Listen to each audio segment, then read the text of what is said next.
Iniciando mais um Hour Body, Papo Saúde, eu, Reinaldo Dias, com a minha parceira Priscila Cardoso. E aí, gente, tudo bem? E hoje, né, Pri? Papo Meu, cabeça. A Hour Body sempre vem trazendo, literalmente, a gente vem trazendo sempre novidades aqui pra vocês sobre questão física, né? Muitas, né, questões físicas, de treinamento, alimentação, dieta, cirurgias e tudo mais. Mas saúde, agora a gente né? vai falar sobre a saúde da mente hoje, né? Até porque não se pode desmembrar a mente do corpo, né? Tá tudo junto ali, todos precisam de atenção. Que hoje especificamente a gente vai entrar aqui, ó, profundamente na sua mente. Uau, se preparem. E ele, hoje presente aqui, seja bem-vindo. Braulino Peixoto, uma honra ter você aqui. Obrigado, conosco. Baiano, né? E é isso aí. Braulino, muito prazer, obrigada por aceitar nosso convite. E hoje a gente vai falar aqui sobre saúde emocional, saúde da mente. Isso é muito importante, né? E eu já quero começar trazendo uma introdução bem reflexiva. A gente está vivendo um momento, né? Uma era pós-moderna, uma era muito digitalizada, muita informação o tempo todo mundo em busca de alta performance, em todos os sentidos da vida. Nesse cenário, o que você traz para a gente como sua opinião do que é um propósito de vida? Ótima pergunta para a gente poder começar, né? Ótima pergunta. Antes de mais nada, obrigada pelo convite de vocês dois, Reinaldo e Priscila. É um prazer estar aqui falando para esse público que busca performance do corpo e agora pensando também na mente, e de fato a conexão entre as duas coisas é fundamental.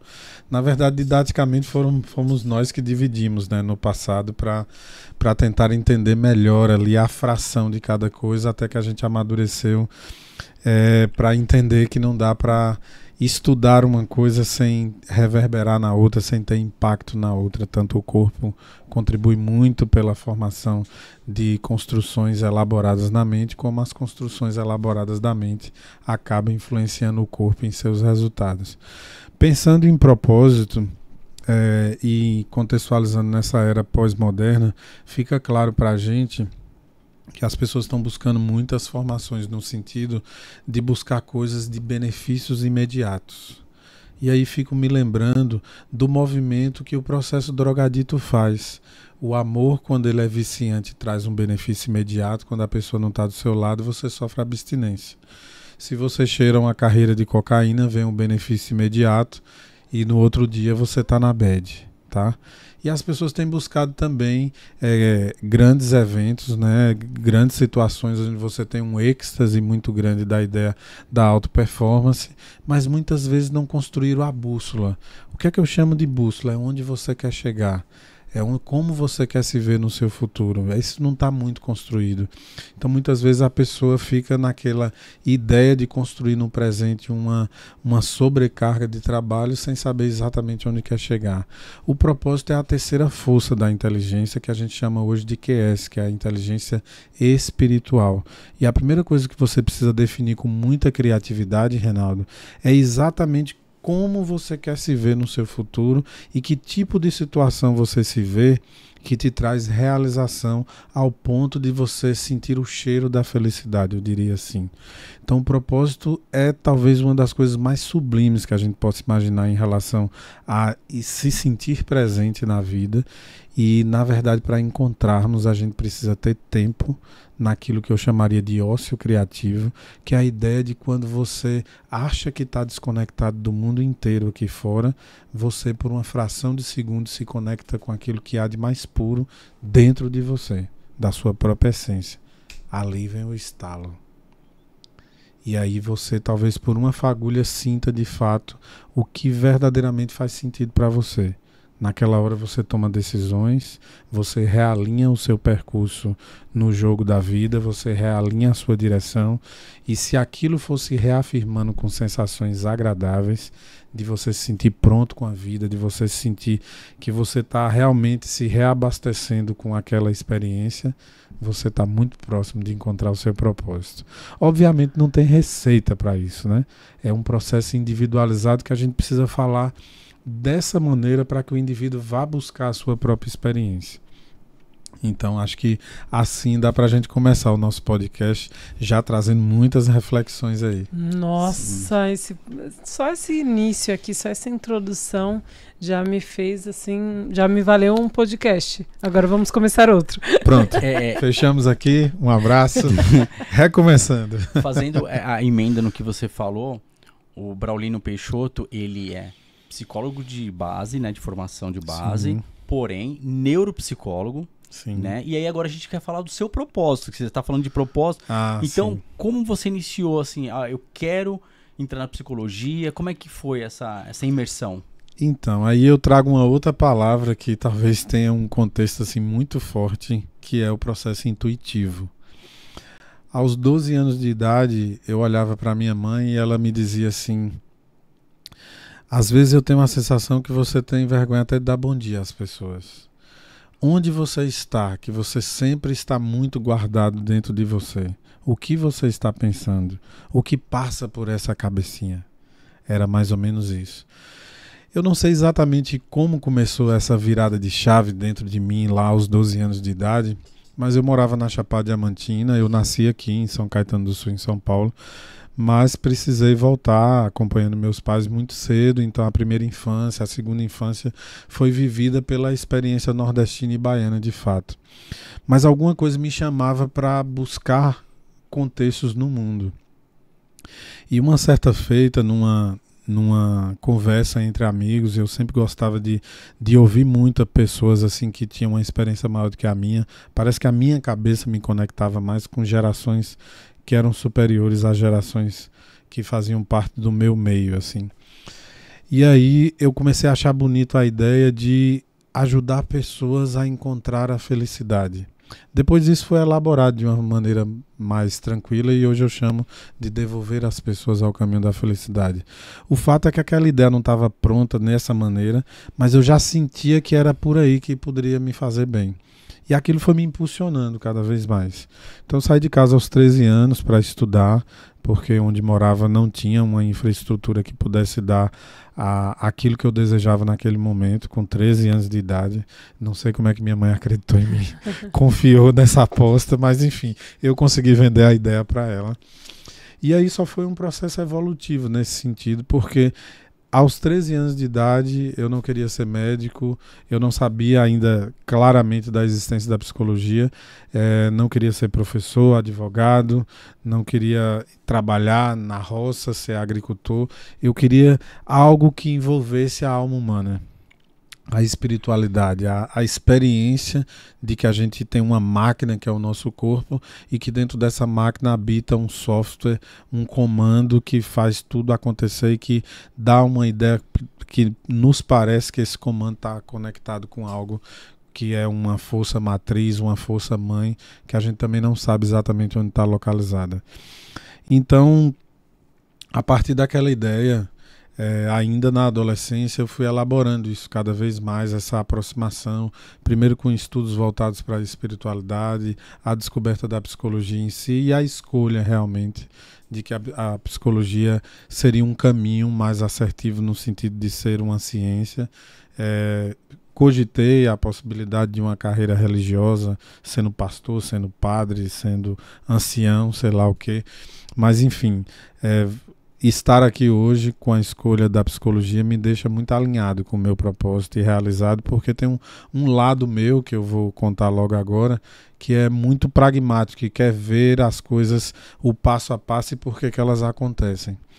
Então, durante o período da faculdade, foi um êxtase muito grande descobrir a teoria freudiana, como ele conseguiu revelar que nós temos uma mente inconsciente que trabalha, na sua grande maioria, sem a gente perceber, e o tempo inteiro por nós, estando a gente acordado ou não. Mas depois eu comecei a sentir falta de que essa subjetividade não tinha um jeito matemático.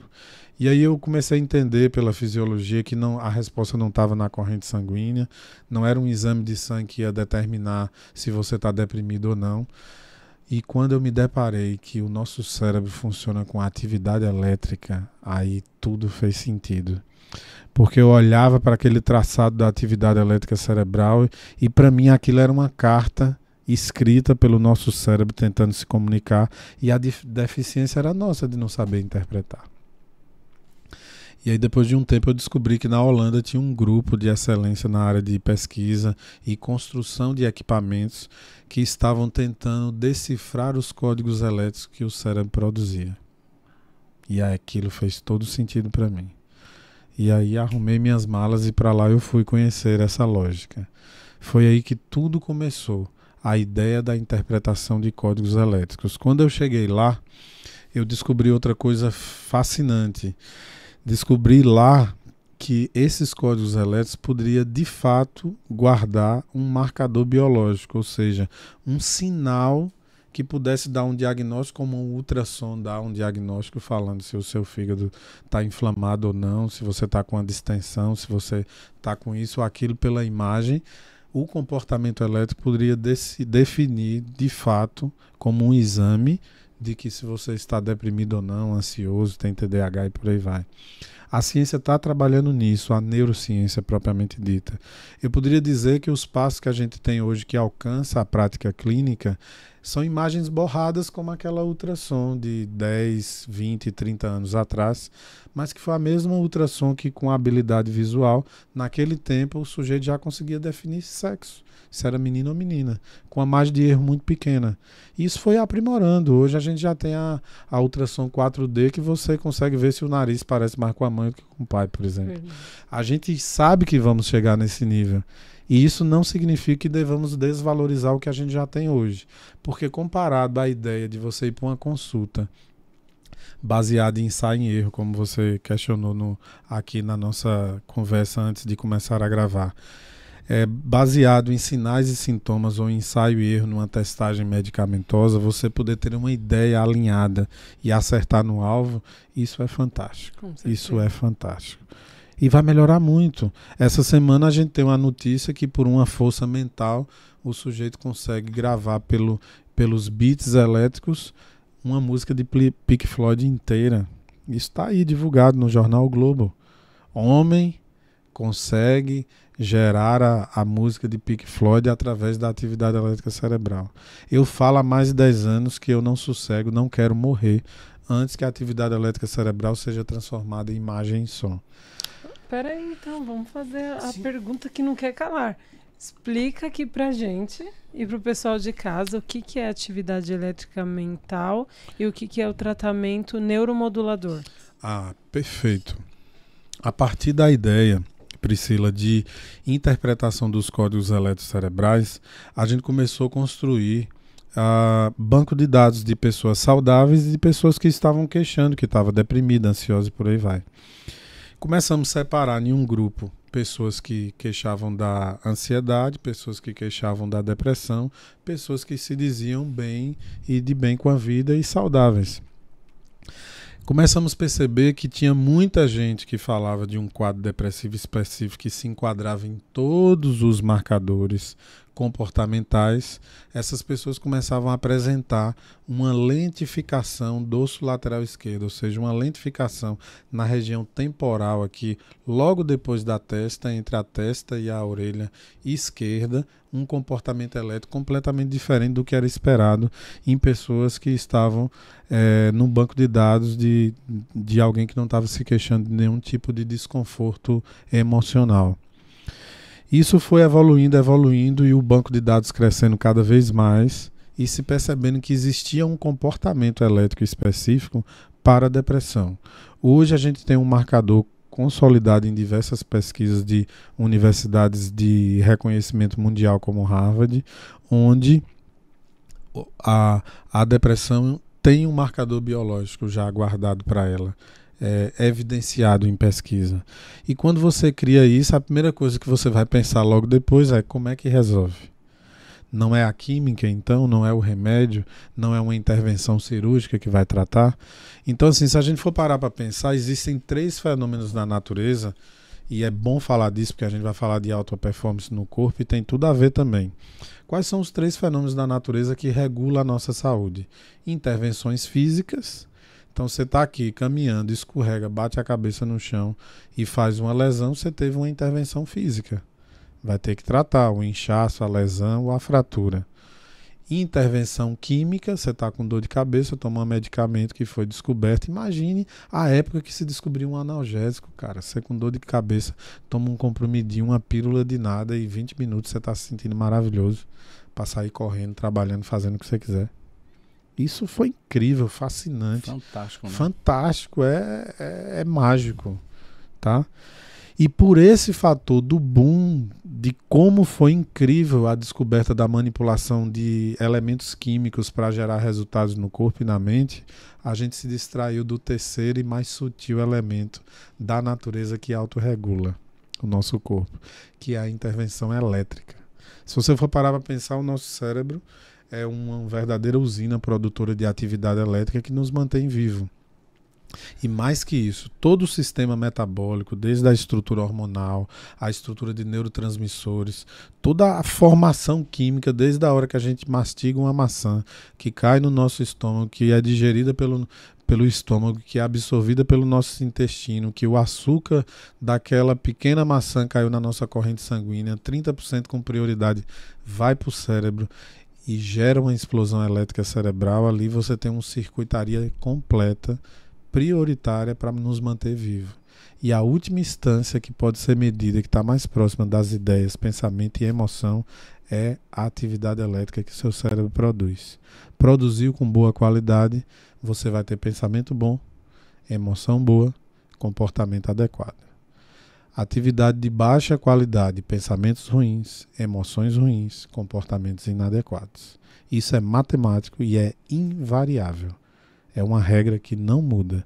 Se você está em um dia que acordou e não sabe por quê, com a emoção muito desagradável rondando o seu peito, você não tem consciência, mas teve um pensamento anterior que provocou isso. Porque é invariável. Primeiro você pensa, depois você sente a emoção e depois você apresenta o comportamento, que é o visível. A emoção e o pensamento estão escondidos dentro de você. O comportamento nunca. Mas aí você vai explicar, você vai dando umas dicas para nós aqui no decorrer do episódio. Todas as dicas. Isso aí é para todo mundo ficar até o final, Renato.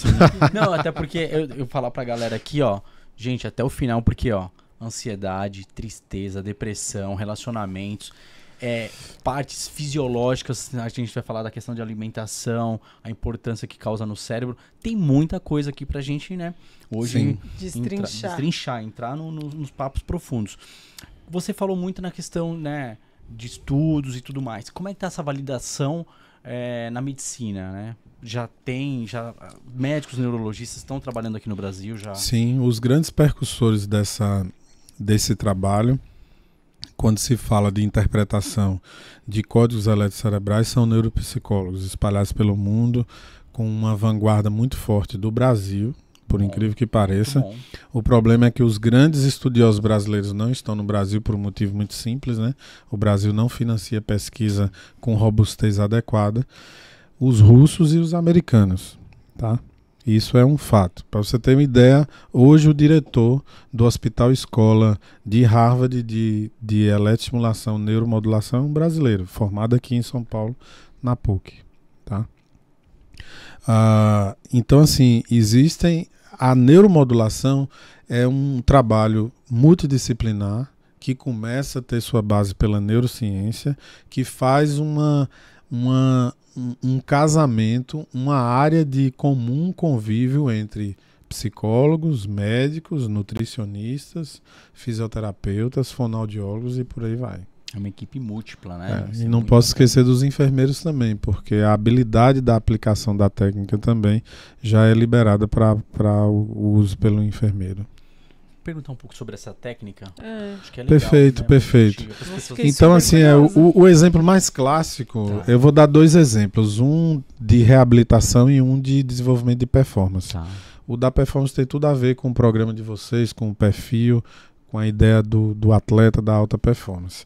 Mas vamos para o primeiro. Vamos imaginar que a gente detectou em um exame que, sem abrir a cabeça, capta como está esse comportamento eletrocerebral e percebe que os neurônios estão meio adormecidos nessa região do lado esquerdo temporal aqui que eu já expliquei.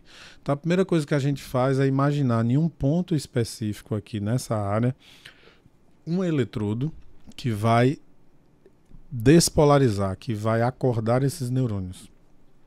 A corrente vai passar e ele precisa de um outro eletrodo que vai receber o comando. Esse aqui é positivo, esse é negativo. Igual uma corrente de energia da luz em casa. Se você não tiver o polo positivo e negativo para fazer o circuito, nada acontece, correto? Então é a mesma coisa na lógica cerebral, tá? Então, assim, você só precisa ter muita técnica primeiro para definir o lugar onde você vai eletroestimular, que as variáveis ocorrem em milímetros, tá? E também o lugar onde você vai escolher para ou estimular ou inibir. Então, tem eletrodo que estimula, tem eletrodo que inibe. Se você está percebendo que o sujeito tem uma performance abaixo do esperado, você vai inibir. E, geralmente, quando você está com um lado abaixo do esperado, o outro está no superávit. Porque os hemisférios cerebrais, eles disputam entre eles. E o ideal é que essa disputa dê sempre empate. 1000 a 1000, 0 a 0, 10 a 10, 2 a 2. Nunca um tá com 1 e o outro tá com 10. Aí vai ter desequilíbrio no comportamento, nas emoções e até na psicomotricidade. Ok? Então, a neuromodulação nada mais é do que injetar uma espécie de soro elétrico para reabilitar aquele cérebro.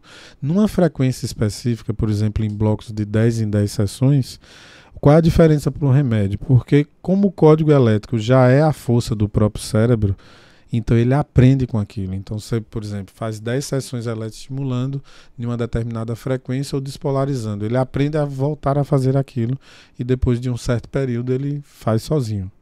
Ou seja, a pessoa está tratada. Não vamos usar a palavra curada, por um motivo muito simples. Vamos dizer que essa pessoa tem uma vida totalmente passiva, sem atividade física, come mal.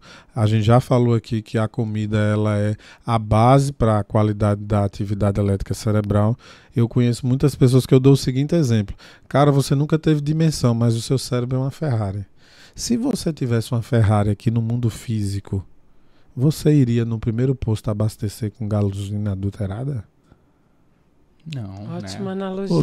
Outro dia um paciente olha para mim, ele com sequela pós-Covid, um empresário, e ele disse para mim: pô, minha memória não tá funcionando mais, eu acabei de perder um negócio ali porque o cara, ele não espera ninguém e eu esqueci do compromisso. Isso não é do meu feitio. Alguma coisa está errada comigo. Não, tranquilo, vamos fazer seu exame e tal.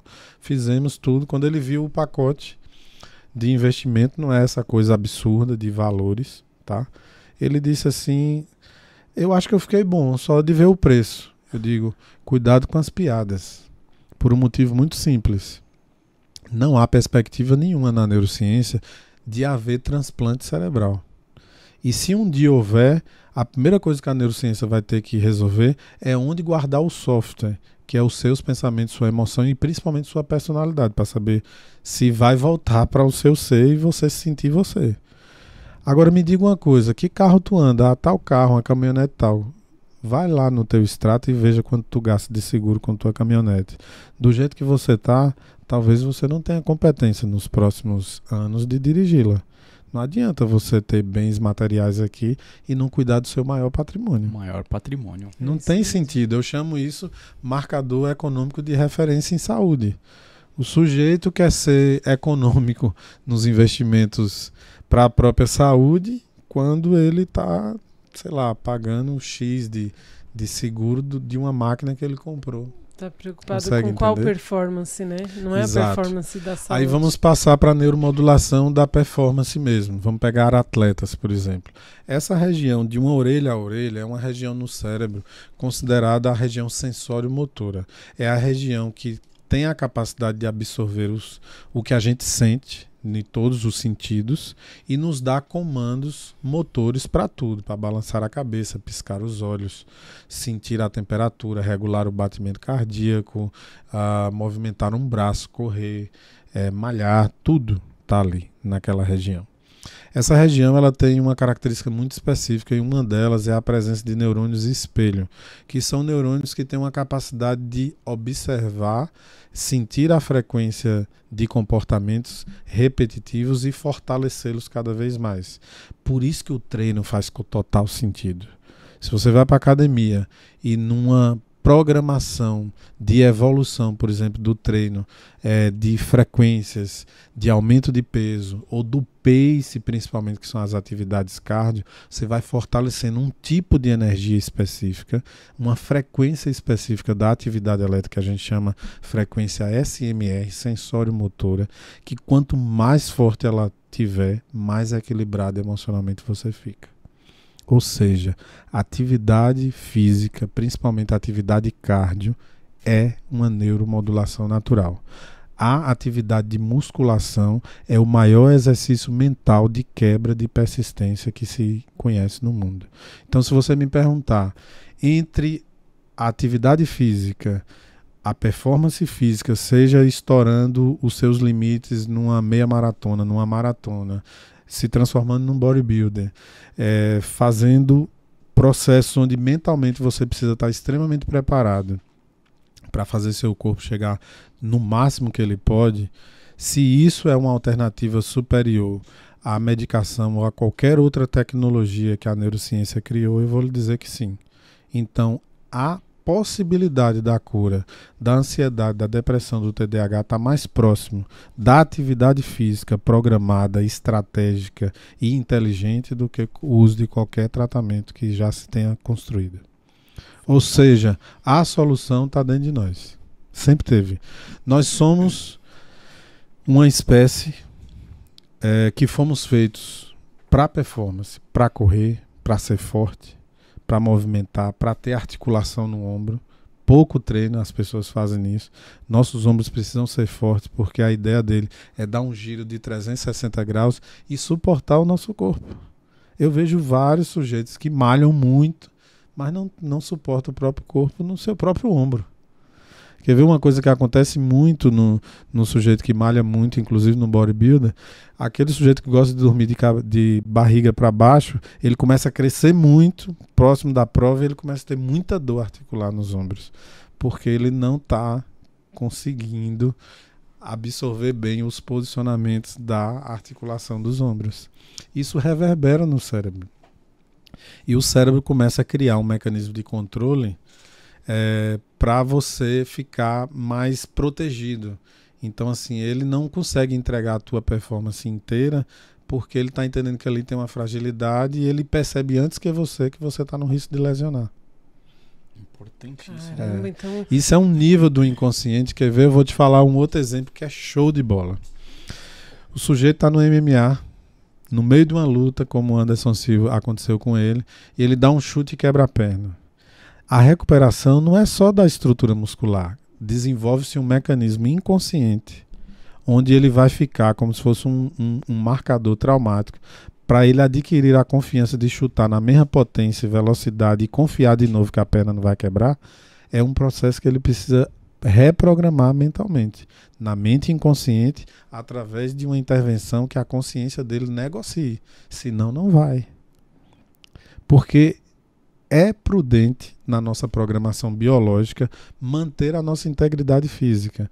Então a primeira coisa que a mente inconsciente programa é, ele chutou uma vez e quebrou. Então o primeiro mecanismo é manter aquilo ali na prudência.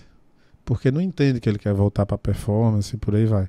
Então existe uma linguagem que não é português, não é inglês, que precisa ser estabelecida entre a mente inconsciente do sujeito que lesionou, traumatizou, para ele voltar a ter a mesma performance. Olha que incrível. E aí, para quebrar essa barreira, ele faz... Aí a neuromodulação também ajuda. E ele também pode passar com um psicólogo para... Sim, sim. E eu estou falando de uma coisa ainda mais profunda, que é a relação, a construção de novo da comunicação, para que a mente inconsciente dele volte a confiar de novo, para ele chutar na mesma potência.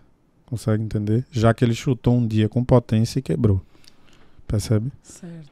É a mesma que eu vou dar um exemplo mais simples ainda, assim, do cotidiano, que não são pessoas da alta performance, não são super-humanos. A pessoa está andando e ela torce o pé. Aí ela fica ali 2 semanas com o tornozelo inflamado, tal. Ela precisa estabelecer um senso mental para voltar a correr e confiar que ela não vai torcer de novo. E quantas pessoas têm uma torção repetitiva?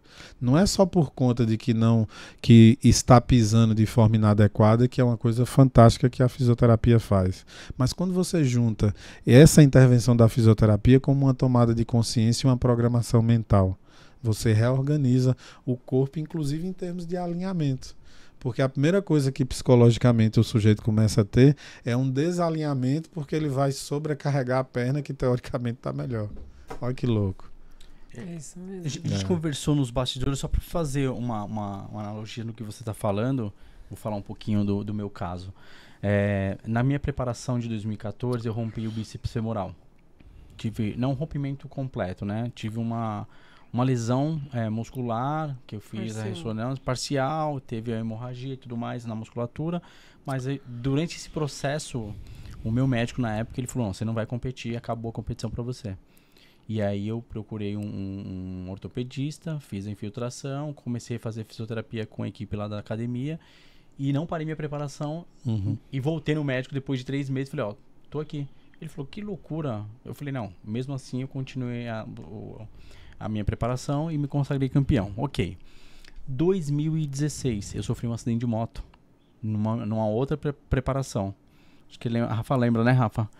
Essa época que eu sofri o acidente, eu quebrei um ossinho da mão. Sim. Mesmo assim, eu fiz fisioterapia, dei um jeitinho e consegui fazer as pegadas de ombro e tudo mais e continuei treinando.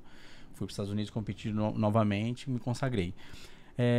E aí, na época eu estava fazendo terapia. E aí eu falei para minha psicóloga que o meu medo era insegurança. Eu falei, não, eu sou meio inseguro. Ela falou, não, você não é inseguro. Você quebra algumas barreiras que você nem percebe. Primeiro, se você fosse inseguro, numa primeira acidente de moto, você teria medo de andar de moto. Então você cruza São Paulo de um lado para outro, dando aulas em vários lugares de moto, numa mega metrópolis. E você não desistiu. Mesmo nas duas dificuldades, você foi lá e fez o seu papel. Sim. Então, o que eu analiso é o seguinte, tudo bem, o Anderson Silva eu concordo, até porque o dele ele foi feio, e ele vai ficar vendo aquela imagem, reproduzindo várias vezes. Mas o homem, né, o ser humano, ele tem essa força também de ele se auto-reestruturar, buscar... E é exatamente dessa força que eu quero falar. Tá? A princípio, o mecanismo de defesa é de autoproteção, obviamente. Tá? A ideia é exatamente pelo que você passou. Depois que você percebeu que saiu do risco, da crise, que saiu da inflamação, que já fez um processo de recuperação e fez recuperou a fratura, né, em determinados casos, como fazer para voltar para aquela performance e adquirir a mesma confiança mental? Né? Essa é a pergunta. Tem pessoas que não conseguem sozinhos. Me parece que você tem um processo muito forte naquilo que a gente chama de... antes se chamava muito de psicossomática, o efeito da mente no corpo. Hoje a gente vai mais longe.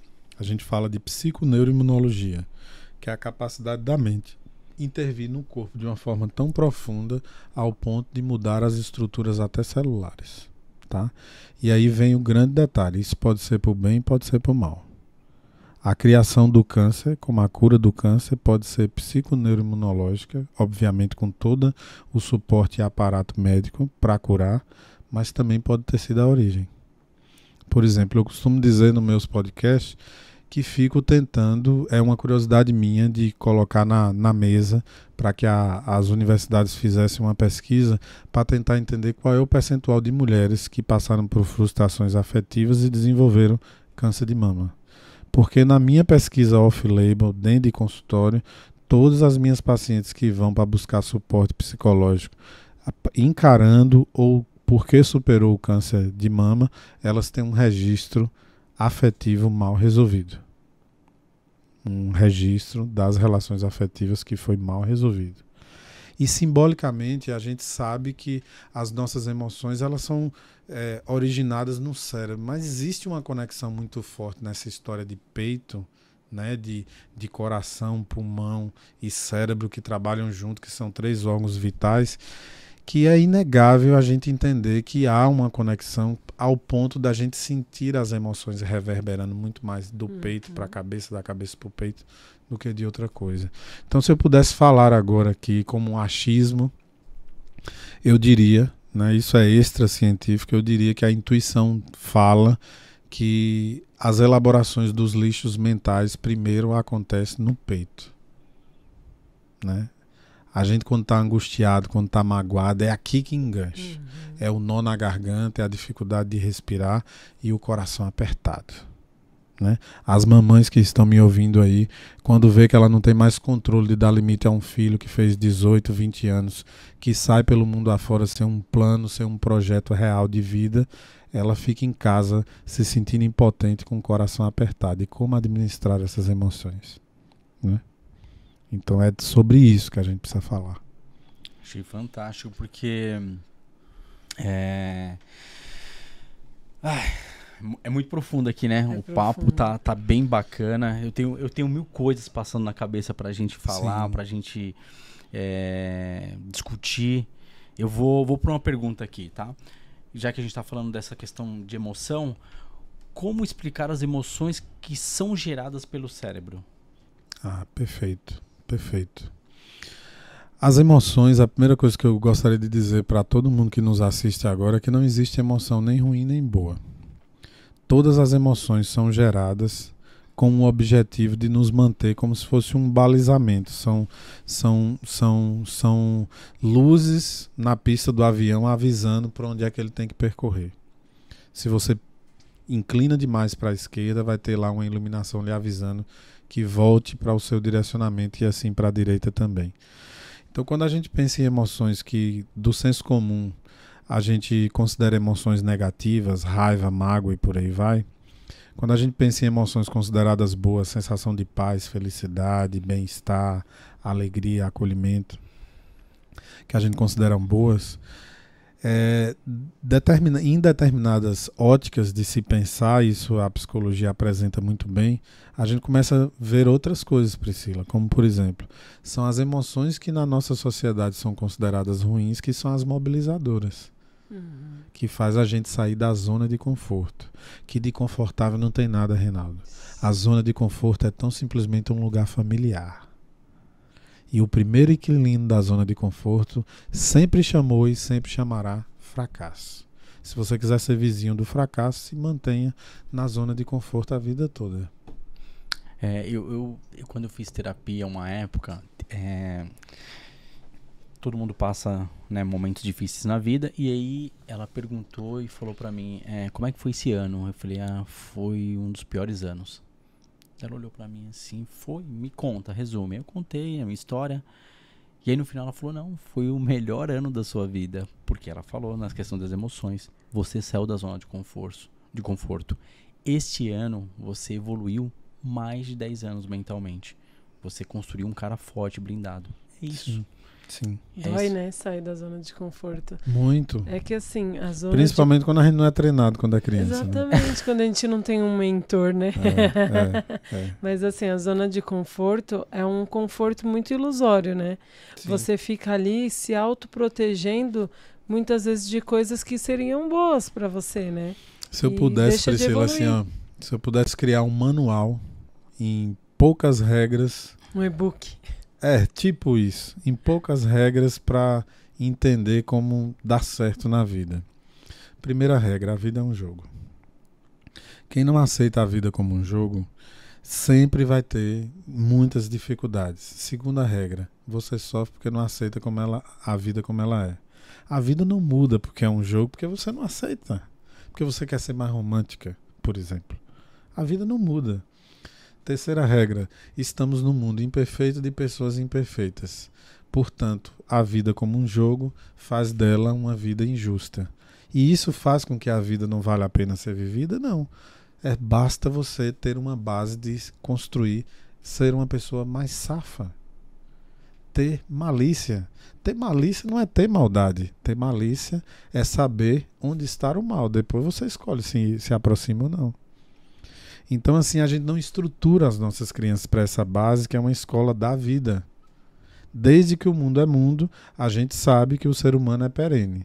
Ele tem uma média, né, há 40 anos atrás, a média brasileira era que uma pessoa que chegasse aos 46 anos era uma senhorinha. Pelo desgaste, por uma série de coisas. Hoje, a gente já sabe que as pessoas que viverão 150 anos já nasceram. Eu posso estar olhando para 2, para 3 aqui. agora, nesse momento. Eu posso olhar para mim mesmo e de repente sou eu também. A evolução do eu homem. Eu tô nessa disputa. Sim. Eu quero chegar lá Certo. com saúde. Sim. Né? Isso é um fato, com longevidade, com capacidade. E a vida traz muitos sinais. Agora no background a gente tá falando disso, né? Sim. Das nossas idades aqui. Né? Então tá aí o Reinaldo, nessa pegada de 30. Vamos jogar o jogo, a vida é um jogo. É isso aí. E aí então a gente vai pensando nessas regras. Aí as pessoas no consultório falam assim, mas Braulino, por que a vida é um jogo? Eu disse, eu vou lhe explicar em poucas palavras. Todo dia acontece coisa ruim na vida de gente boa, todo dia acontece coisa boa na vida de gente ruim. O que é que você chama isso? Quando acontece uma coisa ruim numa pessoa boa, ela merece? Não. E o que você chamaria isso? A injustiça. Tu já viu algum jogo justo? Não. Então, por denominação, a vida é um jogo, porque ela é injusta. Tem que saber trabalhar. E aí, vale a pena ser vivida a partir disso? Você tá aqui comigo, sofrendo por isso. Ah, mas como é que pode? Eu só convivi 35 anos com meu pai, uma pessoa maravilhosa. Ele morreu quantos anos? 86. Minha amiga, você teve 35 anos de oportunidade. Faça hoje, isso que está escrito. Antes da Priscila entrar na segunda pergunta aqui, Braulino, eu quero entrar naquela questão que ainda você falou, na questão elétrica e tudo mais, né, do tratamento. Para as pessoas entenderem, tem dor, não tem? Tem alguma intercorrência? Olha, eu tenho medo de fazer e depois que eu fiz eu fiquei assim, assado. Só pra gente entender. Ah, perfeito. As pessoas quando pensam em neuromodulação pensam no eletrochoque dos filmes. Isso. Não tem nada a ver. Tá. A eletroconvulsoterapia é uma técnica que funciona para algumas situações extremas de quadros, por exemplo, psicóticos, esquizofrenia, que é a loucura propriamente dita. Mas hoje em dia ele só pode ser feito e é feito assim de uma maneira mais terapêutica do que no passado, né, com paciente sedado em ambiente hospitalar, e é uma técnica exclusiva do médico, principalmente um médico especialista em neurofisiologia, que geralmente é um psiquiatra, um neurologista. A neuromodulação ela é de estímulos de baixa potência, onde ela não é invasiva, não dói, e muito raramente acontecem alguns episódios de dores de cabeça completamente suportáveis. São incômodos que eu costumo dizer que é a atividade elétrica se reorganizando. E por isso gera algum nível de desconforto muito passageiro. Em linhas gerais não precisa nem tomar analgésico, porque passa muito rápido, né? Esse tipo de situação. Além disso, a neuromodulação ela pode ser volitiva. O que é que significa isso? O paciente, ele não é paciente, ele participa do processo, então ele é um ser ativo no processo. Como que é essa neuromodulação volitiva? Você começa a construir uma relação cérebro-máquina, o seu cérebro está conectado na máquina e você tem um resultado de visualizar isso em tempo real. Você vê o que está acontecendo dentro do seu cérebro. E eu, como neuromodulador, posso lhe sugerindo a treinar determinados passos e comportamentos elétricos da sua própria cabeça e você participando. Quando você acerta pela primeira vez, eu lhe pontuo, você acertou, é isso que eu quero. E aí você repete. Quanto mais você repete, mais fácil fica repetir de novo. Ou seja, a gente constrói aprendizado elétrico na tela da televisão, ao vivo e a cores para o paciente. E ele sai feliz de lá porque foi algo que ele participou. Ou seja, autonomia, né, é experiencial o aprendizado, igual você aprender o ABC, fazer uma letra na escola pela primeira vez. Vou fazer um adentro aqui, um exercício da mente, né? É um exercício você coloca da a mente. mente. É a academia da mente. Perfeito, Reinaldo. Ótima analogia. E é importante isso, né? A gente exercitar a mente em todos os sentidos. Né? É fundamental, porque além de ser um exercício, é um exercício reprogramador. Vamos dar um outro exemplo aqui, muito a ver com o mundo da performance física.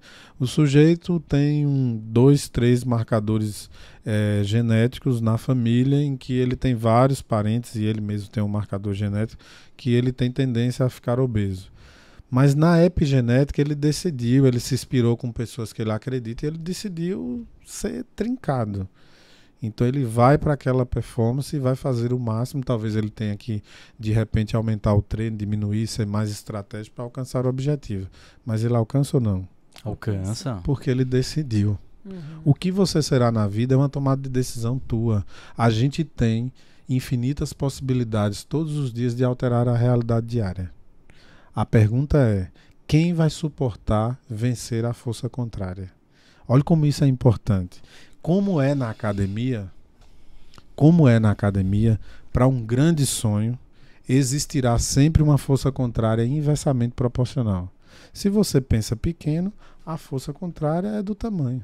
Se você pensa grande, a força contrária será inversamente proporcional. Na academia não é assim? Eu quero ficar grande. Então você aumenta a carga e prova que você consegue pegar. Aquilo é a metáfora da vida, meu amigo. Você está falando da força contrária. Quem quebra força contrária na academia está quebrando força contrária mentalmente na vida também. Percebe? Com certeza. Isso é um aprendizado que não pode ser perdido. Agora você imagine você ter um personal trainer que está ligado nesse movimento. Tá? É incrível, muda tudo. O cara tá lá, ó, meu amigo, são 4 séries de 12. Você é capaz de fazer. Eu acredito em você. Vamos lá. O cara chega na primeira fase, segunda, terceira, já começa a morrer. E você vai lá, ajuda um pouco mais, mas não ajuda o suficiente que ele não participe. E você vai dizendo, vamos, segue em frente. E agora você vai quebrar a força contrária. Ganha desse peso. Vença o peso. Vença a máquina. Então, na hora que você vai construindo essa metáfora, o cara se engaja. Por quê? Ele entendeu que ele está num jogo. E que jogo é esse? É a metáfora do jogo da vida, Reinaldo. O legal você falando, Braulino, que você está falando uma coisa fisiológica, uma ação de biomecânica, uma ação de estímulo, o exercício da mente, tudo ligado que a gente está falando aqui de saúde, né?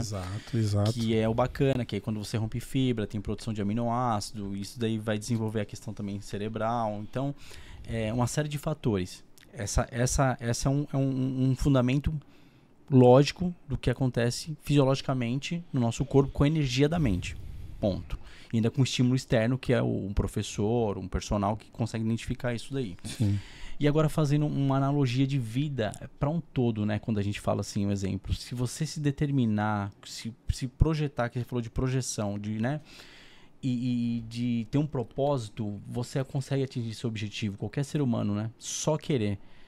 Porque eu tô falando isso daí porque eu vou falar uma coisa aqui que eu assisti muitos anos, adolescente, num programa de televisão no Faustão.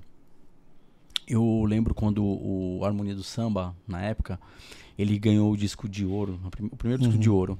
E aí o Xande do Harmonia, ele pegou o microfone do Faustão e foi lá na frente da câmera e falou, eu queria falar com todo o público de casa. Quando nós iniciamos o Harmonia do Samba para fazer os ensaios dentro de uma garagem, ensaiar, tocar, ninguém era mestre aqui de conhecimento musical. Nós começamos com esse projeto e nós nos entregamos. E todos os ensaios internos lá, o Xande falava, nós iremos em tal data, em tal época, ser disco de ouro e vamos estar lá no Faustão e eu vou falar nas câmeras. E aconteceu. Exercício da mente. E antes disso, a gente precisa falar que foi um processo intuitivo. Ele teve uma iluminação. Não me pergunte como. Todos nós temos as nossas. E respeitar os nossos processos iluminados talvez seja o fato fundamental entre o sucesso e o fracasso na vida. E o maior sucesso da vida é conseguir ser feliz. Tá. Não é raro no consultório, por exemplo, Reinaldo, a gente pegar pessoas que passaram 3, 4 décadas da vida investindo em uma tomada de decisão de lá de trás para perceber que aquele resultado, se o outro desistisse do projeto, ela estaria com a vida toda anulada. Como se reerguer a partir disso? Entendi. É louco. Então, qual é a grande regra? Você nunca pode tirar o seu eixo de prioridade para colocar o de ninguém, nem de um filho. Não faz sentido, nem para ele. Você não vai entregar o resultado que você quer para o seu filho, você não sendo uma prioridade em sua vida. Porque existe uma regra fundamental que está escrita na nossa estrutura biológica. Se você não entrega para você, não vai sair do outro. Por exemplo, uma pessoa que não entrega o primeiro resultado para si mesmo, para ficar bem, você tem lá o seu sentimento guardado em si, mas e o poder de entrega para chegar nas pessoas que de fato você ama? Porque uma coisa é você sentir amor, a outra é você saber entregar para quem você sente. Se você não está bem com você, deprimido numa cama, num domingo de manhã, ensolarado e não tem energia para ir no Ibira, com um filho, com um namorado, com o pai, a mãe, já foi, cara. Você não entregou o resultado. Se você não entrega para você, você não entrega para mais ninguém. Para né? mais ninguém. Ô, Braulino, disso tudo que você está falando, eu acho que é legal ressaltar aqui, só abrir em aspas, que o meio externo também é um grande influenciador do meio interno, né? Você estava falando do treino na academia, aquele exercício que está ativando lá dentro né, virando um gatilho de intuição, de mudança de chave. Então, o meio externo influencia o meio interno, né? Eu tô falando isso porque, tipo, eu cresci sempre com a minha mãe falando assim, olha, arruma o seu guarda-roupa, porque quando a gente arruma o guarda-roupa, arruma dentro da gente também. E ela tá coberta de razão. É isso. Mas nessa sua metáfora, eu não sei quem arrumou quem, na verdade, né? Disciplinou. Porque, assim, o ambiente que você vive, ele pode ser inconsciente ou conscientemente a projeção do que você é. O fato é que, independente de você estar consciente ou não, ele vai projetar o que você é. Se você chegar hoje em casa e o seu guarda-roupa estiver desarrumado, você está desarrumado internamente. Você pode estar arrumado internamente domingo a partir da decisão consciente de usar o sábado para arrumar tudo, por exemplo. E aí olha que fator fundamental, e a sabedoria e a expertise de sua mãe. Ela foi essa estrutura terapêutica para te dar a guia, percebe? Uhum. Então eu costumo dizer, Reinaldo, que terapia, os processos terapêuticos de alta elaboração não é um patrimônio do psicólogo. É um patrimônio e um fenômeno natural onde tem pessoas. Você vive processos e insights psicológicos de iluminação no templo, na igreja, no parque, sozinho, numa sombra de árvore, caminhando, pedalando, malhando e por aí vai. Percebe? Então, os fenômenos terapêuticos, eles podem acontecer no consultório de forma guiada e com uma maior frequência, obviamente, porque a técnica foi feita para isso. Mas eles acontecem naturalmente também. Tá? E guiados, às vezes, por pessoas que, pela experiência de vida, vai nos constituindo nesses aspectos. Perfeito. Parabéns para sua mãe, como é o nome dela? Eleusa. Dona Eleusa, eu quero mandar um abraço carinhoso para você. Você mandou ver aí, viu? Ela sempre fez essas analogias aí de limpeza e organização. Sim, isso é muito bom. Braulino, se apegar ao passado é uma das maiores causas de sofrimento? Sem dúvida. Sem dúvida. Porque tem fala de leito de morte, se eu pudesse voltar atrás, traumas de separações, de filhos que não falam com pais, pais que não falam com os filhos, relacionamentos no geral, coisas que não deram certo. Certo. E aí, eu queria saber de você. A primeira coisa é assim, o tempo ele é didaticamente dividido entre passado, presente e futuro. Excesso de passado é sempre uma tendência depressiva maior. Excesso de futuro, principalmente com pensamentos negativos e catastróficos, é uma tomada de consciência da ansiedade. A ansiedade joga a nossa consciência para o futuro, geralmente elaborando coisas desagradáveis. O excesso também de presente ele pode ser negativo, que é a condição do estresse.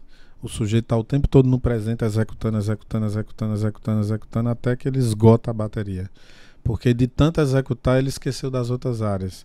Ele esqueceu do ócio criativo, que é o momento de relaxar, de descansar, e a verdadeira riqueza hoje é ter tempo. No mundo que a gente vive é ter tempo. Né? A gente discutia antes de chegar aqui, dizendo que existem os novos escravos da cidade de São Paulo.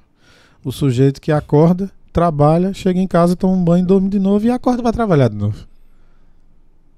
É isso. Percebe? Sim. Os novos escravos estão aí. Né, do capitalismo, de uma série de coisas que essas pessoas às vezes ficam anos nessa lógica e não têm a tomada de consciência, não viram a chave, não arriscam, porque como é que eu vou pedir demissão desse emprego? E aí as coisas que eu assumi, compromisso, por aí vai. Passam anos ali no processo de escravidão. Então, acima de tudo, a libertação mental é uma tomada de consciência e uma decisão extremamente corajosa. E aí essa lógica de que você traz o passado, ela é predominantemente depressiva, porque você vai buscar no seu passado as frustrações para justificar o que você já está entendendo que você não está querendo assumir de energia para investir, para tentar o sucesso no futuro. Então o tempo todo racionalizando, justificando. há 10 anos aconteceu isso, fulano fez isso comigo, perdi o meu pai muito cedo, a minha mãe e tal. É tanto que em um processo de luto, se em 3 meses você não voltar a ser funcional, fatalmente você vai estar deprimido na semana seguinte. Tá, o legal que você colocou aí, a gente colocou só na negativa o passado. E passado de pessoas que ficam toda hora. Ah, mas antigamente era muito melhor. O passado, eu morro de saudade do passado, eu morro de saudade da nostalgia, eu morro de saudade daquela época. Isso também e não negativo. vive o presente. O excesso que você falou que é o legal, né? Esse é o princípio a nostalgia é sempre um princípio de melancolia. É sempre um princípio, né? No passado, na época, né, no século passado, melancolia era a interpretação da depressão. Não tinha esse termo depressão que a gente conhece hoje. O legal você falando é o equilíbrio, né? Você sem dúvida. Assim, porque o que a gente quer mostrar aqui, né? Eu perguntando pra você, é que não tem como você bloquear as emoções que vêm pra você e o seu cérebro, mas tem como você exercitar. Então, um exemplo, eu lembrei do passado aqui, né? Todo mundo já passou por vários, né? Priscila, eu, todo mundo, relacionamentos, enfim. E aí você se separou, aí você lembrou, você exercita pra não entrar na melancolia, que você acabou de falar, né? Ficar melancólico, né? Você fala, não, já foi. E eu vou mostrar uma sacada aqui que pelo menos fez todo sentido pra minha vida e eu quero que faça parte de vocês e pra quem tá nos acompanhando. Sucesso exige manutenção diária.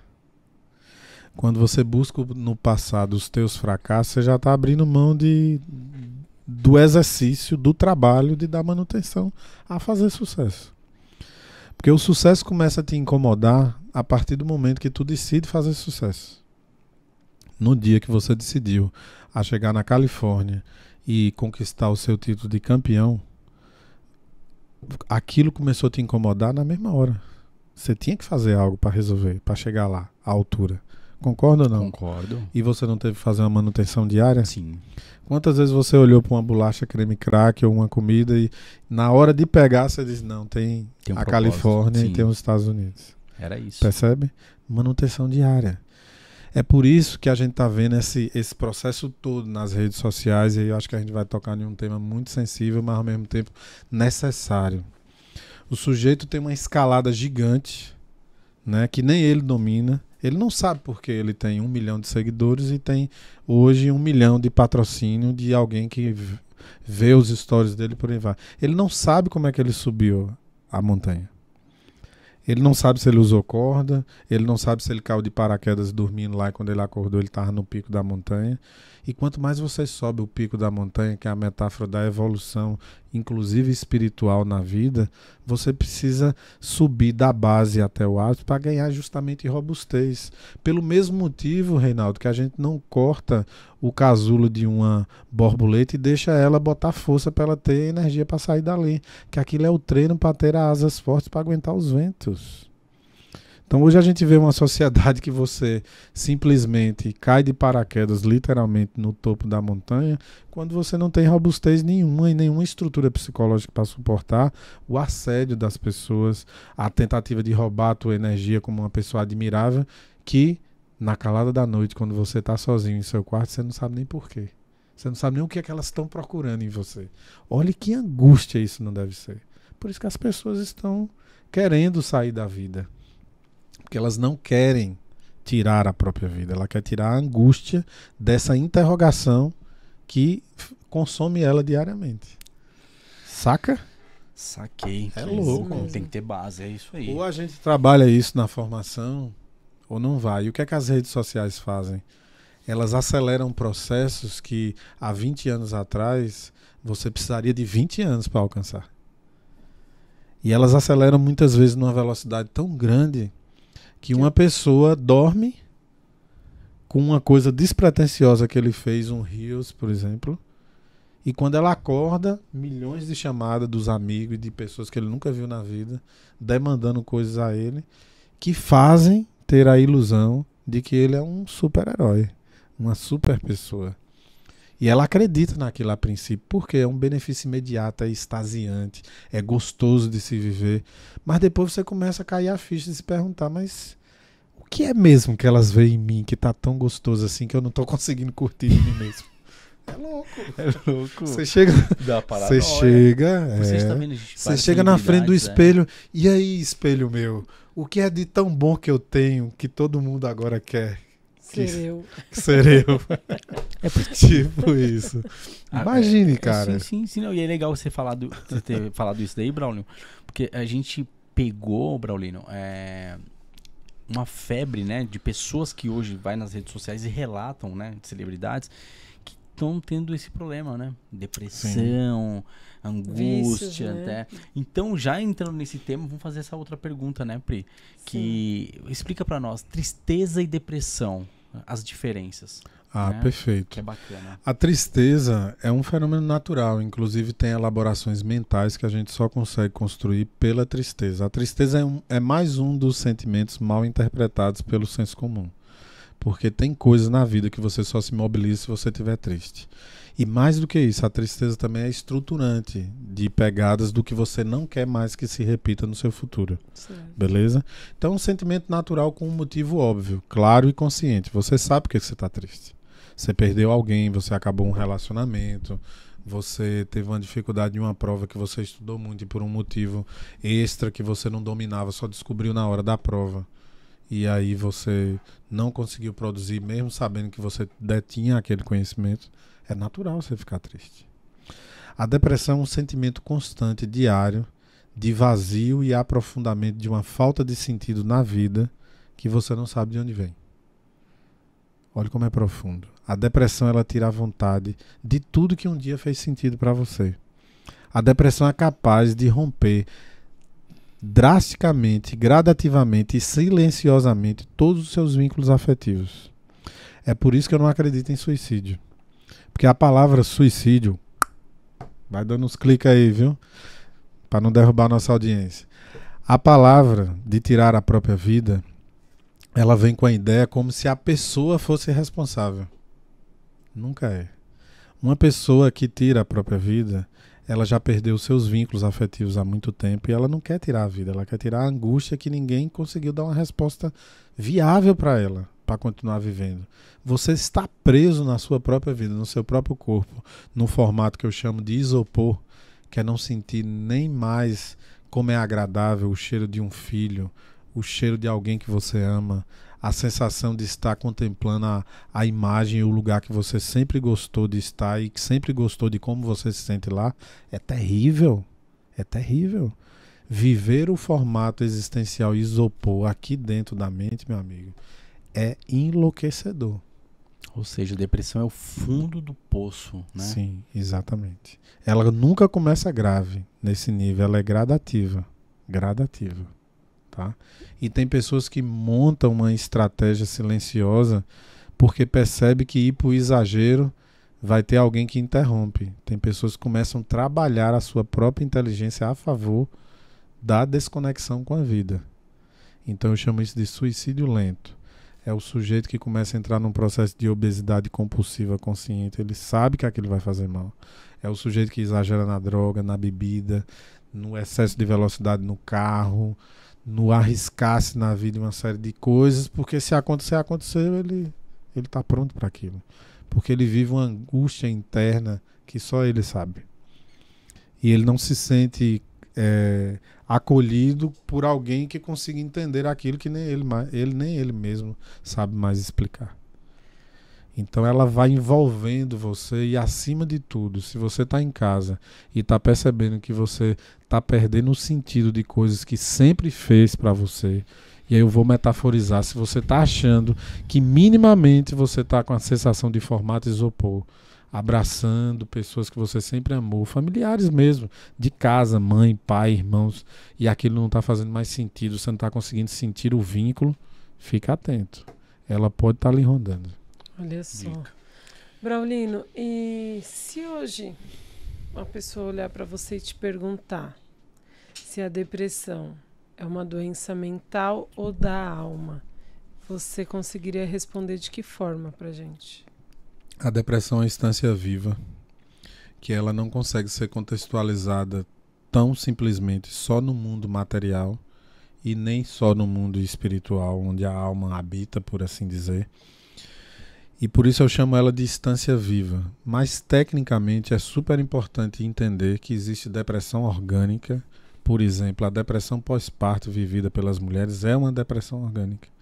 Muitas vezes é uma queda brusca de hormônio que não consegue se recuperar em tempo hábil. E por outras dificuldades, principalmente as dificuldades neuroinflamatórias de uma mulher que não fez uma gestação tão saudável assim, subiu muito de peso, inflamou muito, fez muita retenção de líquido. E a gente precisa entender que o ganho de peso corporal é um sinal que o cérebro já vem sofrendo há muito tempo, porque o nosso cérebro recebe com prioridade tudo que a gente consome em 30%. Né? E ele não representa nem 10% do corpo. O seu cérebro deve ter entre 1,2 kg e 1,3 kg. Aí calcula quanto tu pesa. Só que ele pega 30% de tudo que você consome. Justamente para gerar atividade elétrica para o seu corpo todo, não é só para ele. É os comandos que saem dele que vai sendo distribuídos. Graças a Deus nós temos uma estrutura dentro da nossa célula que se chama mitocôndria, que é uma espécie de bateria extra que, juntando os bilhões de células que a gente tem uma retroalimentação dessa atividade elétrica. Mas é uma atividade elétrica que eu chamo de atividade elétrica cega. Ela não dá comando, ela vem bruta, desprogramada, e o cérebro é que reativa isso tudo de novo, tá? Então a gente poderia falar disso. Em resumo, a depressão hoje, acima de tudo, é uma doença inflamatória. E o cérebro inflamado, ele gera atividade elétrica inadequada, que altera pensamento, altera comportamento e altera as emoções. Claro que isso não desqualifica todos os estudos de altíssima excelência que a psicologia sempre fez, desde a época freudiana. Porque nosso cérebro é sensível a tudo. Ele é sensível ao que a gente pensou, ao que a gente viveu, ao que a gente traumatizou, ao que a gente enxergou, ao que a gente ouviu. Então, traumas emocionais, eles têm a mesma capacidade de gerar alterações na estrutura elétrica cerebral, assim como o que a gente come. O fato é que a gente passou muito tempo distraído, achando que o que a gente come só alimenta o corpo. E, afinal de contas, quem é que mantém essa máquina gerando explosão elétrica cerebral o tempo todo? Se não for o que a gente come. Não dá para saber. É só o que a gente come também, né? Então, essa contextualização que faz a psicologia, fazer um diálogo com a nutrição, com a área médica, fazer um diálogo com a ideia que eu chamo sempre do diálogo entre os neurônios e os hormônios, você tem uma terapia muito mais ajustada, muito mais equilibrada, muito mais capaz de dar de novo a liberdade ao sujeito de viver feliz, sem ficar dependendo de medicação o tempo todo, por exemplo. Perfeito. E também não ficar dependendo da terapia o tempo todo, porque às vezes a terapia também é um problema. Ter autonomia, né? Sim, autonomia total. Você descobrir, por exemplo, na minha visão, a terapia perfeita vai ser o dia que você vai poder ir ao consultório, fazer um exame que lhe entrega no final um relatório que é o teu manual de funcionamento. Você vai nas Casas Bahia hoje e compra uma TV, um eletrodoméstico. Primeira coisa, quando você abre a caixa, vai ter o que lá dentro? Um manual de funcionamento. Você vai botar uma TV debaixo do chuveiro para assistir, tá lá avisando no manual que se você fizer isso, ela vai queimar. Ninguém faz isso, né? E assim, tem coisas que você não pode fazer no seu dia a dia, que senão você vai detonar o seu cérebro. 3 pilares básicos. Cuidado com o que você come para não detonar o seu cérebro. Cuidado como você e a quantidade que você dorme. E cuidado para não ficar sedentário na vida, porque o cérebro se retroalimenta da energia de cada célulazinha quando você está em movimento. Para ele produzir tudo para poder sustentar um corpo desse tamanho, coitadinho dele, né? Olha como vai fazendo sentido as coisas. O sedentário exige do cérebro dele que produza toda a atividade elétrica para ser distribuída no corpo todo, até para mexer o dedinho lá do pé. E ele está lá, paradão. As células não produzem energia. Nem que seja essa energia bruta. Aí o cérebro tá lá o tempo inteiro sobrecarregado. Pô, bicho, olha o tanto de célula preguiçosa aí. Não manda uma energiazinha dessa mitocôndria para mim. Olha como vai fazendo sentido didático as coisas. Então a atividade física é neuromodulação natural. Isso é um fato. Braulino, quando a pessoa que tem ansiedade, vamos supor que a pessoa esteja em casa e ela está sentindo que vai iniciar uma crise de ansiedade. O que ela pode fazer nesses momentos? Perfeita a tua pergunta, porque a ansiedade ela sempre avisa que ela vai vir e como ela vai vir, tá? Então a pessoa, quando começa a fazer uma interpretação, ela sente que vem aquela sensação de susto, um medo que não sabe de onde vem, e aí ela começa a potencializar isso a partir da ideia de que ela percebeu o medo, portanto o coração dela acelera um pouco mais, ela começa a ficar pálida, e tudo isso são mecanismos de defesa que o corpo faz, entendendo que aquela sensação, que para a pessoa é ilusória, mas para o cérebro é real, de que ela está num perigo eminente e imediato. O cérebro acelera para jogar mais sangue para as extremidades, para dar força a braços e pernas, se precisar lutar ou fugir. Você fica pálida porque o sangue ele vai para essas regiões mais profundas musculares e ainda lhe protege. Se você se arranhar, sangrar menos. Olha como é interessante. E a ideia também de que a pessoa ansiosa, por exemplo, tem logo uma dor de barriga, precisa ir ao banheiro, ou uma vontade imensa de fazer o xixi também, tem uma justificativa fisiológica. Você ficaria mais leve para correr, por exemplo. Olha como é interessante. Então a natureza ela é sábia, ela é muito sábia. Claro que o problema da ansiedade não pode ser romantizado aqui. Eu estou mostrando como a natureza se prepara para um perigo eminente. Mas quando a gente trata da ansiedade, a gente está falando de um perigo eminente que se repete o tempo todo e ele nunca vem. Então isso vai desgastando muito as pessoas. Costumo dizer que a ansiedade maltrata, mas não mata. Mas ela maltrata de uma forma tão delicada que a pessoa vai definhando em vida. Por exemplo, é muito comum você ter um retrato de uma pessoa que chega abatidíssima no consultório, ao ponto de você achar que ela está deprimida. Quando você faz o exame, a base neurofisiológica é toda ansiosa. Aí eu olho para ela e disse assim, mas tem muito tempo que você está sofrendo com essa sensação de que algo ruim vai acontecer a qualquer momento, você se sente ansiosa. Ah, demais, eu já estou desanimado com isso, porque isso nunca resolveu. Bingo. Ela não é, a base dela neurofisiológica não é de depressão. É de uma pessoa ansiosa que vem tomando pancada da depressão há muito tempo. Tenta imaginar uma pessoa pequena, que seria um peso leve, tomando uma pancada de um peso pesado durante dias dentro do ringue sem poder sair.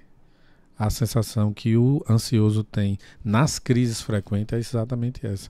Principalmente na crise do transtorno generalizado de ansiedade, que é um transtorno constante que pode lhe assolar dias, horas e até semanas. O contrário da crise de pânico, que é uma sensação de medo avassalador, que geralmente segue uma parábola, chegando ao nível máximo em 10, 15 minutos e vai esvaziando, e você fica depois só com a sensação de que realmente passou por um momento muito extremo. Qual é a grande dificuldade do pânico? É que você começa a desenvolver a síndrome do pânico, que é o medo de ter medo, é o medo de voltar para aquela sensação. Então você começa a ter vários comportamentos evitativos. Ok? A crise generalizada de ansiedade é uma sensação que pode ser muito constante. Ou seja, enquanto o pânico lhe pega pela intensidade, a crise generalizada lhe pega pela longevidade. Ela passa longos períodos, não é tão intenso, mas ela fica muitas horas ali, lhe massacrando. O pânico vem como um pico muito rápido, que vai embora muito rápido em relação à crise generalizada de ansiedade, porque você passar 20 minutos, 30 minutos com a sensação iminente que você vai morrer no próximo segundo é também muito delicado. Por isso, por que isso acontece do ponto de vista neurofisiológico? A atividade elétrica ela começa a entrar em processo de hiperexcitabilidade, ou seja, a potência aumenta e a velocidade também aumenta. Então você fica muito acelerado internamente do ponto de vista elétrico. Tá? E aí uma dica custo zero para quem está em casa, e eu vou contar uma história que tem tudo a ver também com o contexto de mente e corpo que a gente está discutindo aqui, que viralizou uma luta de MMA, onde o sujeito no último segundo do round tomou uma porrada que se tivesse mais 2, 3, 10 segundos ele seria nocauteado. O treinador entra e imediatamente pega aqui o dedo dele, indicador, e começa a apertar e pedir ele para respirar profundo, para ele recobrar ali aquela sensação da pancada, Porque naquela hora que você toma uma pancada, o cérebro baixa a atividade elétrica e você oxigena menos. Quando você faz isso, você está apertando um ponto, que é um ponto da medicina chinesa, que ativa uma área cerebral e a respiração profunda oxigênio. Então você se recupera mais rápido. Essa técnica é super importante, inclusive a gente tem usado, feito um treino monitorado na prática clínica para tirar pessoas, inclusive, da iminência de uma crise convulsiva, não é só de uma crise ansiosa. Tá? Então, pessoas que têm processos convulsivos, que o pródromos, ou seja, o aviso é a queda da oxigenação, quando você faz essa técnica, ela muitas vezes não desenvolve a crise convulsiva. Na crise ansiosa, o que é um pródromos? É um sintoma anterior. Você pode sentir aquele choque no corpo, a sensação que o coração vai acelerar, um medo que você não sabe de onde vem. Usou a técnica com 5 respirações longas e profundas e observa o seu corpo como está e seus pensamentos e sua mente, você vai ter um parâmetro se a crise desarmou ou se ela está tentando vir de novo. Se ela tenta lhe atacar, você repete a técnica. Olha que coisa incrível. E você desarma em casa, custo zero, terapia, Braulino Peixoto chegando aí em você, do jeito que vocês gostam. Fantástico, nossa, fantástico. Dica de milhões. Pra gente fechar aqui, eu queria que você deixasse um recado pro público de casa nessa questão, que é uma pergunta também, mas não é uma pergunta diretamente. Para viver mais leve, qual é a dica que você daria? Chega a ser contraditório, como eu gosto de falar, mas isso é uma aula, Braulino Peixoto, que eu gosto muito. Para viver mais leve, vocês precisam assumir e absorver e digerir a pancada de que a vida é um jogo. Que em algum momento vai acontecer coisa ruim na sua vida. E aí vem as dicas. A primeira delas: os sábios agem, Reinaldo, os tolos reagem. As pancadas já estão previstas, então por que você não se prepara para quando ela vier você agir sobre ela em vez de ficar reagindo com ela? Porque Freud já dizia, né? Tudo que você resiste, persiste. Ou seja, você sofre uma decepção com alguém que você acreditava que era uma pessoa afetivamente ligada a você. Mas ela lhe decepcionou, é um fato. Isso é do humano. Você vai ficar ali o tempo inteiro, pô, fulano me decepcionou. Bola pra frente, cria uma estratégia de viver sem fulano. Isso é um fato. Se ela não lhe fez bem, se quebrou a relação, credibilidade, respeito, confiança, sei lá mais o quê.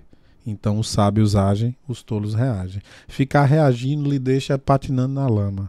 Agir é jogar a ideia criativa de pegar um laço de corda, jogar no galho e sair da lama e conseguir seguir em frente.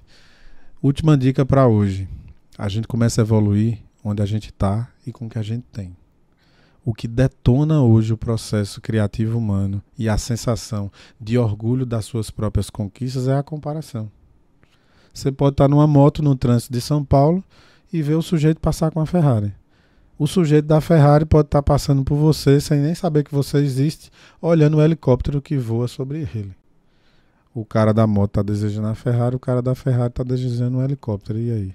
Sempre vai haver alguém que está num estágio evolutivo, seja financeiro, espiritual, melhor que você. Mas comparado de onde você veio, há o que celebrar? Se houver, esse é o motivo para viver feliz. Muito um abraço bom. No coração de todos. Eu agradeço mais uma vez. Muito obrigado pela presença, Braulino. Já fica o convite, né, numa próxima. Certeza. Por Tem favor, que ter tem muita coisa pra gente Sim. conversar aqui. Não chegamos nem na metade da pauta hoje. Capítulo 2. Mas é isso Vai aí. ser um prazer voltar. Adorei aqui esse ambiente, o clima de vocês, então vai ser um prazer. Não vou deixar aqui de fazerem aqui, diante das câmeras, o meu convite para que vocês vá à Chapada Diamantina, que é meu lugar de paz, que é um santuário, né, da natureza brasileira, que, sei lá, precisa ser muito mais conhecido pelo poder de cura mesmo, pelo poder de ressignificar, pela capacidade da gente tomar banhos de floresta e renovar a nossa alma por lá. Então, fica o convite também. Com certeza, estaremos que lá. delícia, não vejo a hora. Você quer deixar seu contato? Público de casa? Geralmente o contato sempre é feito pelo Instagram mesmo, né? Tá Braulino bom. Peixoto. Né? Então tá lá, me sigam e vai ser um prazer receber a comunidade aqui do Orborn lá. É isso aí. Galera, pra você que ficou até o final, muito obrigado mais uma vez. Estamos na plataforma do Spotify, tá bom? Também clica no canal, inscreva-se, compartilha, fortaleça, porque o conteúdo aqui de qualidade. Our Body, Papo Saúde mais uma vez. Valeu. Galera, até a próxima. Tamo junto.